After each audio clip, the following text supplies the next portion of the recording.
In the annals of history, there are those who stand out not just for their actions but for their spirit. Usha Mehta, a beacon of the Indian freedom struggle, is one of them. Born in the village of Saras near Surat in Gujarat in the year 1920, Usha's life was destined to intertwine with the pursuit of freedom. Her spirit was ignited at a tender age of 8, when she participated in a protest march against the Simon Commission back in 1928. This was no ordinary feat for a young girl living in a time when the freedom struggle was gathering momentum. Her actions were a testament to her unwavering courage and conviction. From a young age, she embodied the principles of Gandhian philosophy, earning her the affectionate nickname Ushaban. As we delve deeper into her story, you'll see how this spark of freedom ignited in her childhood would ultimately play a pivotal role in the fight for India's freedom. A Gandhian at heart, Usha Mehta, fondly known as Ushaban, was destined to play a significant role in the fight for India's freedom. In the midst of the Quit India movement in 1942, Usha Mehta did more than just raise her voice. She amplified the voices of a nation.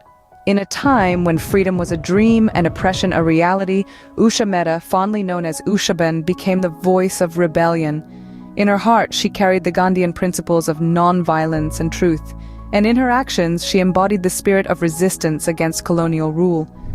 As the world was engaged in the chaos of the Second World War, the British Empire had imposed a strict suspension on all amateur radio licenses across its territories. It was a move to control the narrative, to silence dissent, but Ushaban and her comrades refused to be silenced. In the shadows of this oppressive regime, Usha Mehta, Babubhai Khakar, Vithalbhai Javeri, and Chandrakant Javeri undertook a daring endeavor. They set up the Secret Congress Radio, an underground station that would broadcast the voice of freedom, the voice of rebellion against the British rule. The Secret Congress Radio was not just a piece of technology, it was a beacon of hope. It was the voice of a nation yearning for freedom, a connection between the leaders of the freedom movement and the public. It was a medium through which the country's collective resistance found expression. The radio station defied the odds, defied the British authority, and most importantly, defied silence. It played a crucial role in keeping the spirit of the Quit India movement alive. It was through this station that the leaders of the freedom movement could share their thoughts, their hopes, and their strategies with the public. It was through this station that the ordinary people of India could feel connected with the extraordinary struggle for freedom. The existence of the Secret Congress Radio was a testament to the indomitable will of Ushaban and her team. Despite the risk, despite the danger, they chose to stand up, to speak out, to keep the flame of resistance alive. Through the airwaves, Usha Mehta and her team kept the flame of resistance burning. The clandestine operations of the Congress Radio were not without risk, and the British were determined to silence the voice of rebellion. The underground station, a symbol of defiance and resilience, soon caught the attention of the British Empire. The realization that someone was broadcasting messages of freedom and rebellion led to a relentless manhunt. The British authorities eventually tracked down the audacious team behind the Secret Congress Radio. The key operators, Usha Mehta, Babubhai Khakar, Vithalbhai Javeri, Chandrakant Javeri, and Nanak Gain Chand Motwan, who had sold essential equipment to the team, were arrested. This marked the beginning of the Congress Radio case, a trial that would make headlines across the nation. As the trial commenced, the courtroom was filled with an air of palpable tension. Each of the accused was charged with multiple offenses, including the unauthorized use of radio equipment and the dissemination of anti-British propaganda. The stakes were high. If found guilty, they faced severe penalties, including lengthy jail sentences. The verdict was a mixed bag. Vithalbhai Javeri and Nanak Gain Chand Motwan were acquitted, much to the relief of their supporters. However, Usha Mehta, Babubhai Khakar, and Chandrakant Javeri were not so fortunate.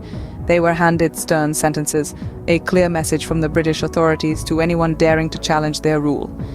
Yet the verdict did not dampen the spirit of the accused. If anything, it only strengthened their resolve. Usha Mehta in particular remained steadfast. Her courage and defiance in the face of adversity won her admiration and respect from people across the country. After serving her sentence, Usha Mehta was released from Pune's Yerwada jail in March 1946. She was greeted with cheers and applause from a crowd that had gathered to welcome her. The nationalist media dubbed her Radio Ben, a fitting tribute to the brave woman who had dared to raise her voice against oppression. Despite the harsh sentence, Usha Mehta's spirit remained unbroken. Upon her release, she was hailed as Radio Ben. The story of her trial is a testament to the power of defiance, a reminder of the sacrifices made in the pursuit of freedom. Usha Mehta's story is one of grit, determination, and an unfaltering commitment to the cause of freedom. As we delve into the legacy of Usha Mehta, we find ourselves in the presence of a woman who embodied the spirit of the Indian freedom struggle. Born in a small village of Saras, near Surat in Gujarat, in the year 1920, Usha Mehta, affectionately known as Usha Ben, was a true Gandhian at heart. Her journey into activism started at the tender age of 8 when she boldly participated in a protest march against the Simon Commission in 1928. This marked the beginning of a lifelong commitment to the cause of freedom. In the turbulent year of 1942, Usha Mehta, along with her associates, established the secret Congress radio during the Quit India movement. Amidst the rising tides of rebellion, this underground radio station served as the connective thread, bridging the gap between the leaders of the freedom movement and the public. It was a beacon of hope, a voice of defiance against the oppressive colonial rule. The British Empire, in its might, tried to silence this voice. Usha Mehta, along with her comrades Babubhai Kakar, Vithalbhai Javari, Chandrakant Javari, and Nanak Gainchand Motwane, was put on trial in what came to be known as the Congress radio case. Despite the stern sentences meted out to her and her associates, Usha Mehta's spirit remained unbroken.